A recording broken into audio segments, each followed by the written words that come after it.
Slay Nation, it's your host Heather back with another episode of the So She Slays podcast. And today in studio we have Sigrun. She is an award-winning business coach, best-selling author, international speaker. She's even a host of her own podcast, The Sigrun Show. But on top of all of that, you have also been featured in Forbes, in Times, in Europe, and then in 2022, you were accepted into the Hall of Fame of, is it Ernst & Young's Entrepreneur of the Year Award? Like, that's crazy. Oh my goodness. So I know that you do a lot of work in equality. You do a lot of work in like women entrepreneurship and also, you know, really trying to teach people online business, trying to make those 6 and 7 figures and all that kind of stuff. But before we dive into today's topic, go ahead and tell us a little bit about yourself. Well, my name is Sigrun and I come from Iceland, and an island in the middle of the Atlantic Ocean. And we're kind of we're kind of half Europe, half, American. We're on the plate, literally. There have been some earthquakes and volcanic eruptions going on in the past months. And this plate's moving. The plates are moving, and then you have earthquakes, and then you have sometimes a magma coming up. And it also feels like when you are in the middle of the Atlantic Ocean, like where do you go? Do you go to Europe? Do you go to America? And I decided to go to Europe to study. And now I've lived almost half my life abroad, mostly in Germany, and now mostly in Switzerland.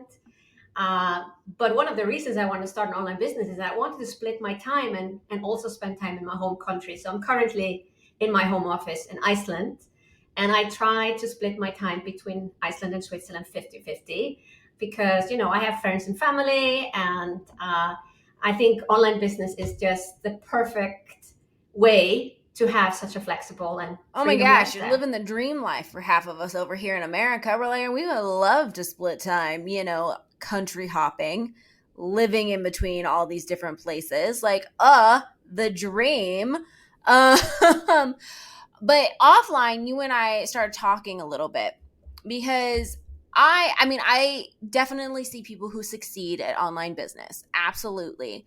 But I also see how scammy it can feel. Like, it can feel very scammy, especially if you are, you know, looking for programs or coaches and you're like, how do I know? Or if you're a consumer and you're like, do I even take this class with somebody? Do I buy such and such? You know, is it worth the $10,000? Is it, you know, all of this kind of stuff? And then even social media, you put social media on top of that and you're like, I can't even tell which is real anymore.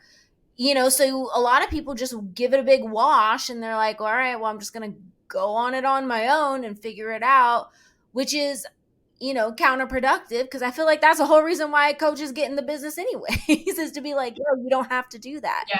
So my question to you is like, let's discuss this scammy type of feel that I feel like a lot of online businesses start having, whether, you know, they are a scam or not, or whether they mean to or not.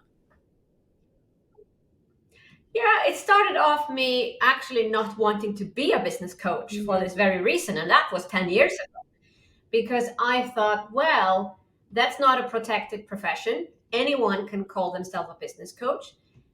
You don't even have to have actually run a business before. You just can one day decide to become a business coach.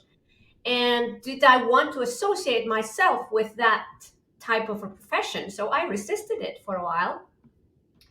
I had been a CEO for 10 years before I decided to start my online business. I have 4 master's degrees, one of them an MBA from London Business School, one of the best business schools in the world. But still, calling myself a business coach was like, am I downgrading myself? Like, am I coming down from being a CEO? Like, is this a bad thing?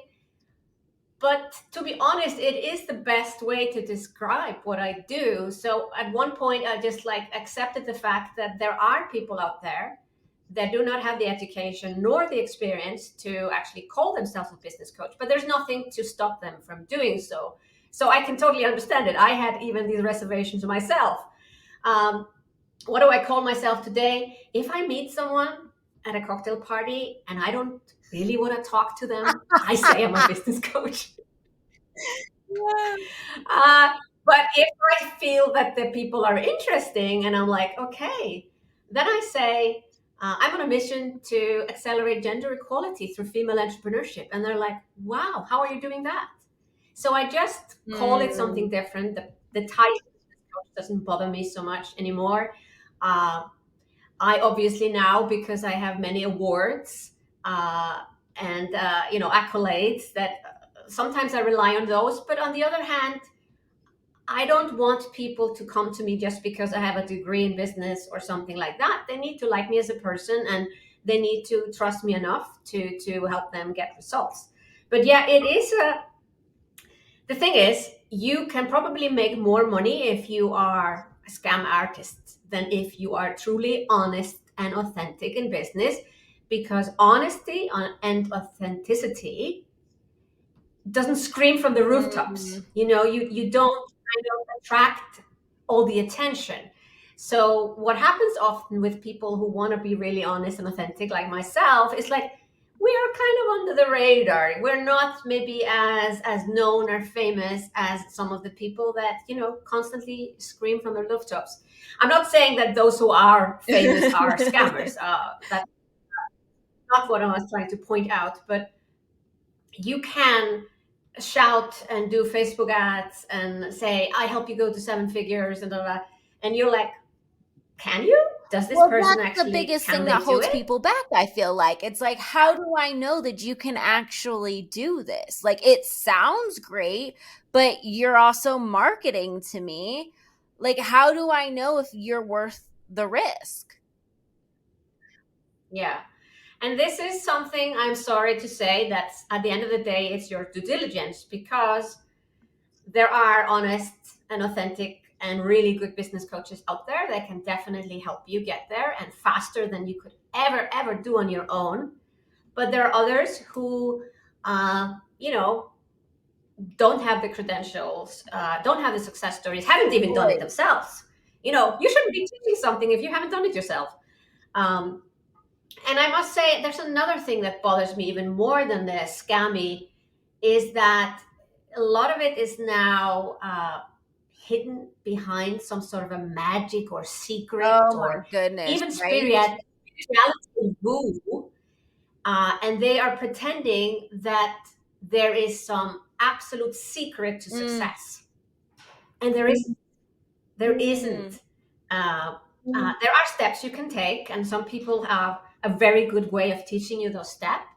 But I follow rather my rule is that I'll share my steps openly. People can read about the steps. But if you want my help and my coaches and mentors to help you implement the steps and all the templates, and then you come and buy one of my programs. But what I teach is not hidden. And I have an issue with people hiding what they teach. You're buying a hat and a sack somehow. And so, is that scammy? Yeah, kind of. So, yeah, and then we come into another direction of like the bro marketeers, where everything is a little bit icky. And let's say you sign up for a freebie, but on the thank you page there's a tripwire, and then you buy something for, I don't know, $10, but suddenly there's another offer for 50, and then you say no to that, and then there's another offer of 100, and it goes on forever. Maybe it's apps. And is it scammy? No, but it's a bit. It doesn't make you feel good. Lame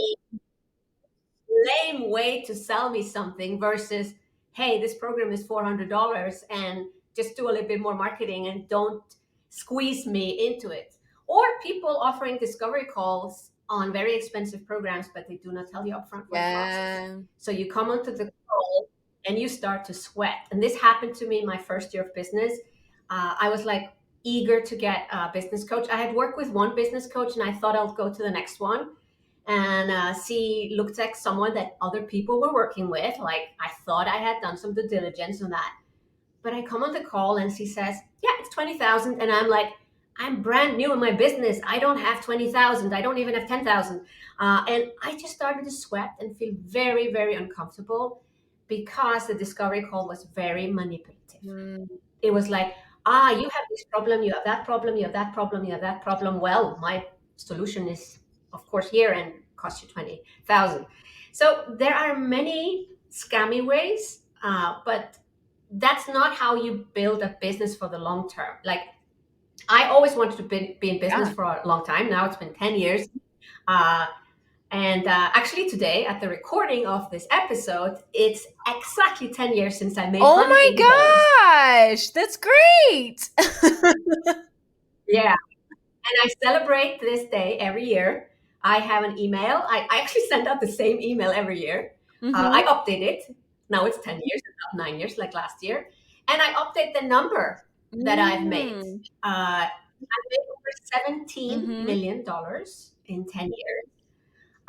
And it was all gradual, nothing overnight, no magic, no secret, just step by step, and just always doing a little bit better in every launch or marketing campaign than I That is did last time. definitely something that And I've heard from a lot of my friends who have businesses. And they're just like, you never go from 0 to 1 million. Like, that doesn't happen. And if it does, it doesn't last very long. And they're like, it's always a step by step, kind of like you said, you're going to go from 0 to maybe 20,000. And then you're going to maybe go from 20 to 30,000. Like, it's like, it's each one is just a step. And as long as you're moving forward, then great. yeah. And I started 101 like most people. And I didn't want to do 101 forever. I wanted to scale. And there was something in the back of my head from the very beginning that I need to sell value instead of time, because that's going to give me the freedom and the lifestyle that I want. So I actually started with the lifestyle. I said I want to live in two places. I have family and friends both in Switzerland and Iceland. So how can I live in two places? Well, online business was obvious. And how can I create a business where I'm maybe coaching 2 days a week, and the rest of the week I'm doing marketing and other things and admin and everything you need to do in a business? And so I started to design this live, and I could do it with one-on-one coaching, but there's a limit on how much you can earn. You can raise your prices and all of There's that. still a But limit. for me, being fully booked was having about 10 clients a week, because that's 5 hours on Monday and 5 hours on Tuesday. And I was like, that's kind of what I can do. And the rest was a lot of marketing, lots So and much. lots of marketing. Because if you want to actually grow and scale, you cannot be coaching 5 days a week. You have to leave a lot of room. Actually, 60% of your time is marketing for that next client or that next, course that you want to sell. And so I did that for about a year and a half, the one-on-one coaching, until I said, I'm going to have groups. And then the groups were 6 people. And I said, why should groups be 6 people? Why not 8? And why not 10? And I just asked myself every time I would market a new group, maybe 3 months after I had sold the other group, I started to ask myself if I could make it a little bit bigger. I went up to 18 people on my own.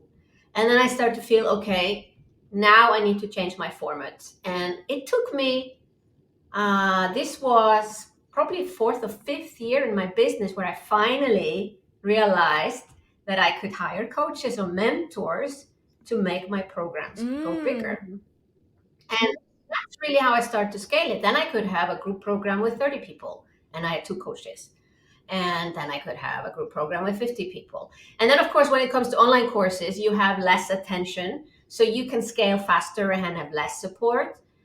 So I'm currently running a program with 500 students. I am not active in the program myself, not doing calls. I do the modules. I sit down because I'm redoing everything because of AI and all the changes. We have to redo our programs. I sit down on Sunday afternoon. I go through the script of the videos and I record them, and then I send them over to my team, and they cut them up and make them ready for Monday morning. And then I have 15 mentors 14. and How? coach. Oh my goodness, that's crazy. Yeah. So the thing is, people look at she's made millions, whatever, but I hire a lot of people that help me execute everything and the students. And so I am protecting my freedom. I still work every day. Yeah. I do something like, and I go into the Facebook groups and I answer questions. So people feel my presence. It's not like I jump away. I'm not one of those coaches that disappears after I sell you something, but I have created a process. And when you have created a process, this is the value in your business, then you can have others teach it. And they follow the steps that you have laid out. So there's no reason for me to necessarily repeat everything. So coaching calls, I'm like, why should I do my hundreds coaching calls saying the same thing? Now I have people that do this for me because we want to still be there live with the students. Of course, you don't go overnight to a format where you have so many people helping you, but it actually happened. I created this course 2018. I was all alone, and there were 140 people, 124 people in the program, and I was exhausted afterwards, answering everybody's question, doing all the coaching calls on my own. There was nobody there to help me. So the following year, I asked for volunteers. Volunteers. I did not pay people in the beginning. I got 40 people that said they want to help me. So they were like, I believe in this. I'll help you. I believe in this. I want to help you do this. And I'm like, okay, I don't need 40 people. I accepted 20. They were volunteers.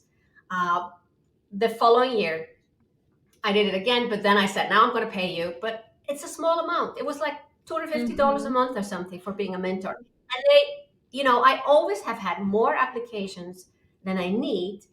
And that just goes to show that they want to repeat. And I learned this strategy when I was a Dale Carnegie trainer.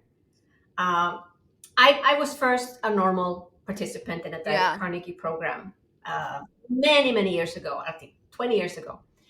And then they offer the good students to become a volunteer. You don't get paid. You go through the same program again, but you learn so much by going through the same program again. You learn from yourself, but you also learn to be a leader, be a team leader, a coach. And so I was one of those students that they asked. And then, of course, you get kind of a flavor for it. And you're like, could I be a trainer? So then I go through a training program.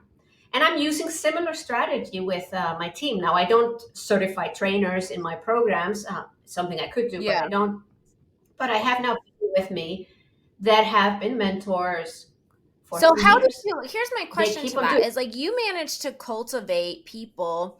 And here's the thing is like, So She Slays kind of does this too. We've always been able to be able to keep really good people around us who don't mind volunteering or working for $250 or $300 or something like that on a project by project basis. Because we're not at that point where we need to employ somebody else full time and all this kind of stuff. And even with our agency, with our social media content creating agency and all this kind of stuff, it's like we're in that same type of boat where we're not exactly there yet. We would love to take the agency to that moment. But like you said, it took you a little bit, like year 4, year 5. We're only in year 2. We're still babies. We're still figuring out things and processes and systems. And I think for what I would really like to know is, what do you think it is about your program and you that keeps those people around that aren't afraid to volunteer? Because look, everybody's like, time is money, right? Time is money. I'm always busy. I have this, that, and the other. What is it for you that actually gets these people who are like, you know what, it's okay. I'll work for free for a little bit. Yeah, so I pay them a little bit. They don't work for free anymore, but I keep my programs very much up to date, and they get access to resources that they would otherwise not get access to, and to me. And I invite them to my live event because, I want to give something back to them. And I think it's this energy, this community of female entrepreneurs, seeing someone go from not believing in themselves to believing in themselves. It's just magical. I feel blessed every time, even though I'm teaching people how to create an online course and how to launch online courses and how to create an evergreen funnel and ultimately how to scale to 6 and 7 figures. What really makes me sleep so well at night is when I see this transformation happening of someone has never put out a Facebook Live and then does it. And then they're like, wow. and another person that it's maybe been in business 20 years but rediscovers something, creates her first online course, has an offline business before, or someone who just is getting back feedback and testimonials from their first course, and they love what I teach, they want more from me. I just all these steps, and I'm like, you are building your self-confidence, and I'm seeing it. I'm not selling self-confidence, But but that's actually that's like what I'm doing. the repercussion of doing these things and watching. I get it. I absolutely get it. It's kind of like us with So She Slays. Like, we don't sell confidence. We don't even sell like anything other than like merch or any sort of like ad stuff or whatever. Like, most of our consumers, like, we sell our community. We sell the support. We sell the, sisterhood, for lack of better terms. That's what we're selling, and that's what people come to us for, is that little, reminder of, you're not alone, keep going, life can be a little tough, but we're all in it, you have some support. So I love that Yeah. about how you operate too, because you're just like, what, I sell confidence, but that's not like really what I sell, it's just what ends up happening. No, no, but bringing us to the way we started the conversation, it is hard when you want to be so authentic and transparent to say, I help you scale to 7 figures. I say it sometimes, but not all the time. Because ultimately, before I have any chance of getting you there, you have to build the foundation of your business. So I don't use the tagline as much as I may be used to. Even one of my group coaching programs, where I definitely help people get to 6 figures and 400,000 and there, I took that kind of away and focused on the practical pieces. So I'm assuming that when people come to me, they know that they need to launch. They know that they cannot do one-on-one anymore and sell their time. They want their freedom. Like, it's the practical pieces. But if they do all these pieces, it gets them to 6 and 7 figures. I love that. Okay, so here's my thing too. It's like, so many people, again, they go into, well, I don't want to sell my time, I want to sell value. What do we mean by that? Because time is money, but time, like, it takes time to create value, and so on. So it's like, what exactly do we mean by that, and how do people realistically actually go achieve something like that? So I think my clients are about 50-50 in terms of 50% are doing hobbies. So teaching sewing, knitting, crocheting, drawing, sketching. And the other half is has maybe learned how to market their business and wants to teach that. Or they've gone through a divorce and they want to help other women go Yeah. better, easier through a divorce. Life coaches, business coaches, marketing coaches. So it's about 50-50. I have a pretty diverse community audience, clients, and I love it. At the end of the day, you're following your passion. So you have to absolutely love what you're doing. You have to be good at it. Now, a lot of women say, oh, am I an expert? I'm like, if you have gone through something and you've survived, yeah, you're an expert in that niche. If you have knitted 5 sweaters, are you an expert? Yeah, more More than than someone me. who's never done it So before. so to me, I am not so worried about the term expert. I think you have to be a couple of steps ahead of your clients, and you have to be honest about it. Don't tell people how to get to 7 figures if you're not done it yourself. Don't tell them how you can sew a coat if you've never sewn a coat yourself. Like, just be honest. And therefore, I think you can follow your passion. You have to be good at it. Uh, and there has to be a need in the world for your services, and people need to be willing to pay for it. So definitely the paying part is very, very important. Now, in the beginning, a lot of people are doing, say, one-on-one work. Let's say I am a life coach and I help people find clarity or something with mindset. In the beginning, I have one-on-one clients and I look for a common theme. Now, this is very hard for people who just work offline because they have a huge variety of topics. I have also for psychologists that come to me and they're like, yeah, but every patient will have a different topic, so I can't find this one thing. I said, for online business, You have to find one thing to be known for. Offline, you don't have to be, because you can just be the Google girl. Like, I Google singing lessons Seattle. Yeah. I'll find someone on the internet and I'll go to that person. But when you want to build an online business, you're speaking to a large audience, and people are no longer looking for singing lessons in Seattle.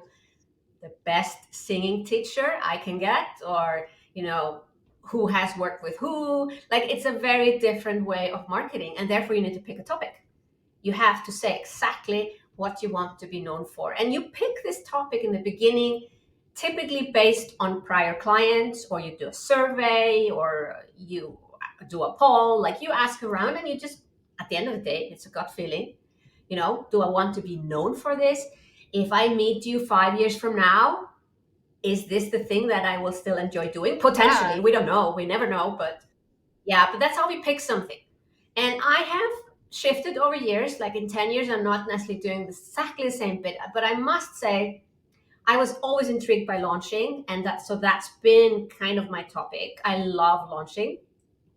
Although, if you would go on my website or look me up, you wouldn't necessarily see like, Sigrun is the number one person to go to launching for, because I decided to really help women create a course, sell it, build a business, hire a team, like, Yeah. do the whole thing. And it's a little bit harder, and I can tell this from my own experience. It's harder to market that. Mm. It's harder to market to help someone go to 6 and 7 figures than if I would just say, I only teach launching. That's much easier. And if you are starting in this business 10 years behind me, it is even more important that you pick this one thing. And then you say to yourself, oh, I don't want to be doing this one thing. I'm good at so many things. Yes, we're all good at many things. But this has to be an entry point. You have to look at your business. It's almost like this ball of stuff that you can do, but there's only a tiny little needle entrance, and that's the one that you market. And once people are in your world, you can absolutely do anything, within legal arms, of course. You can tell them, hey, I can help you with team building because I've done that. But maybe that's not what you want to be known for. For instance, I don't want to do like lots of podcast episodes on team building, or host, like, change the Sigrun show into the team building show. But I know a lot about it, and I can talk to my clients about it. So marketing is the needle, how you attract people, and then at the end of the day, you can work on many things once Okay, they're so in your here's my programs. thing. Now we have to pivot, because my thing is like, you have definitely attributed marketing to so much of what you've been able to do. Like you said, you're like, maybe I'm taking 5 clients 2 days a week. All the other times I am marketing my butt off. And having a new business myself with Chauncey and I, we have that Slay F Creative Studios where we do social media. But for us, it's like, yeah, there's so much more marketing than like what we initially thought was going in. Like, we're a marketing agency. And so part of us is like, okay, we should have Yeah. known better, but we didn't. And then we were like, there's so much more than what we thought. So here's my thing is, you know, in a crash course, or give me a little bit of like tips when it comes to marketing for someone who is just kind of, like you said, launching, trying to figure it out. You talked about evergreen funnel content and all this kind of stuff. So what do we need to start really wrapping our head around? I think the first thing in terms of marketing is having original content that you have created, and you create this on a regular basis, ideally weekly. And it can be as simple as a 10-minute YouTube video. That is probably the easiest, fastest. You host it on YouTube. You make sure you have a copy in case you lose your channel, which can always happen. You have a copy, and you embed the YouTube video on your website. You get it. You use one of those AI tools, and it writes up a simple blog post from your YouTube. And from there, you can create social media posts. So the minimum thing you have to do in marketing is create one original piece of content every week. Pick the channel you like. We're here on a podcast, so this is obviously original content. Our conversation did not Prior exist to this. half an hour ago. And then you market it very well. I think one of the mistakes I did in the beginning of my business, because I did 100 episodes in 100 days, I was a little bit I was like, oh my goodness, crazy. that's a big undertaking. Yeah, I did not have the time then to market each episode as much as it deserves. So it's important when you take the time to create original content that you think about, how can I post twice on Instagram about this podcast episode? Yes, if the content feels a little bit different. Can I do 2-3 reels about this episode? Yes, you can. So it's maximizing each content piece that you create, so that you don't have to create like 5 original pieces of content every week, because that's a lot. Now, start with the original piece of content, and chop it up in a way, not afterwards, but find ways how you can. And now with these AI tools, it's so cool. I uploaded a 30-minute interview into one of these tools. I was just testing a new tool. It created 6 reels for me, and accurately with the most interesting pieces automatically. Wow. What was the name of the tool? I feel like people are going to want to know now. No, I have forgotten, but I'm sure there are many of them. Yeah, but it's basically there. I'm like, it took me a couple of minutes, and then there were all these reels ready. I'm like, this is then content for almost a whole week. So you can, of course, have some other content, but I think just with one original piece of content, you go so far. And you could also, if you're doing a podcast, you could have one original piece of content, 30-minute interview, but then there could be your take on it. Like later that same week, you record a short audio version with yourself and just say, hey, earlier this week, I was talking to so-and-so. Here are my 5 takeaways. That you've had time to think about it, and your audience is going to appreciate, because they have more things to consume from you. I love that. Okay. To wrap up this interview, we covered so much, from scamming to marketing to scaling, and really what is the reality of growing a business to 7 figures? It's not going to happen in 2 months. I'm going to just put that there. To wrap up the interview, what do you think is your best advice when it comes to really making sure you're on the right track to hitting your goals, whether it is just financial freedom, 6-7 figures, whether it's hey, I like yourself, I knew I wanted to live between 2 different countries. What do I do to support that dream? How do we make sure that we can get on that right track to get started for something like that? I think you first need to have a vision. I start everything with a vision. Where do I want to go? And when I achieve it, I have to create a new one. That's the best part. So I'm already in 2 countries, what's my next goal? And then, my next goal I achieved, it's only been a week or so. I paid off a mortgage, a 20-year mortgage in 3.5 years. That's amazing. Congratulations. That's unheard of, especially in the States. No, I think first of all, having a vision. What's your lifestyle? What do you want? Obviously, you cannot sit on the beach with a laptop and become a millionaire. You have to be willing to do the work. But having a why, a reason, what am I trying to achieve?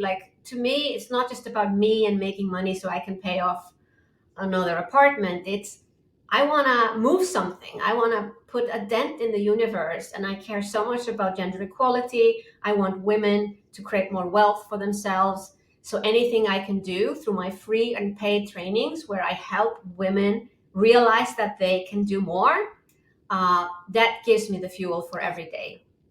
But how does each individual achieve their goals is that, you got to have a goal. Set one. Without a goal, you're not. And you need to update your blueprint for what you think is possible for yourself. Typically we think too small, all of us. myself included. I can probably do way more, but I limit myself. This can be, from parents, whatever, environment, how we were brought up, and what we have seen, or don't believe people. We think everything is a scam. That's a limiting factor. We started the conversation with that. And if we run around the world constantly thinking everything is a scam, that's going to stop you from actually achieving your goals. Like we got to take risk at some point.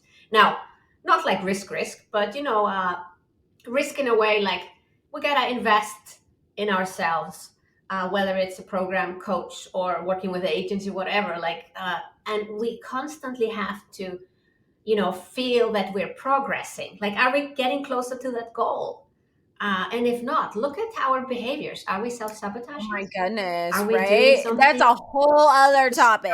That's a whole other That's a whole other something. Yeah. Thank you so much for joining us. It's been really fun talking. I feel like we've learned a lot. We've addressed the elephant that is the scammers in the online business world. And thank you for spending your time with me. Thank you for listening, Slay Nation. Until next time, we'll catch you later.